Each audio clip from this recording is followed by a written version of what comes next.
যে সরকার আসুক আমাদের গরিবের চাহিদা হলো কি? গরিবের চাহিদা হইল সরকার 10-15টা জিনিসের দাম কমাই দেখ। এক সরকার 50 বছর ক্ষমতা দাও, আমাদের কোনো আফসোস নেই। চাউল, ডাল, তেল, লবণ, আটা, চিনি, মানে নিত্য প্রয়োজনীয় যে জিনিসগুলো, এই জিনিসগুলোর দামগুলো কমাই দেখ। সরকার যদি 50 বছর ক্ষমতা থাকে, আমাদের গরিবের কোনো আফসোস নেই। সরকার কমায় কী যায় জানেন? গাড়ির। আর ভাই গাড়ির ট্যাক্স কমাই লাভ আছে? গাড়িকে আমি গরিব মানুষ কিনুম? যে বেটা 50 লক্ষ টাকা গাড়ি কিনতে পারবো, তে বেটা 5 লাখ টাকা বাড়াইয়া গাড়ি কিনতে পারবো। কিন্তু আমি তো পারতাম না। কিনে জয়া কমায় রডের দাম। যে বেটা 1 কোটি টাকাতে বিল্ডিং কথাটা, এ বেটা 5 লাখ টাকা বাড়াইয়া রড কিনতে বিল্ডিং দিতে পারবো।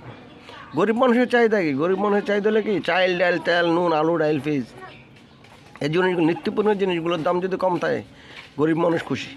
100 বছর যদি ক্ষমতা থাকে সরকার, গরিব মানুষের কি নাই? কোনো আফসোস নাই।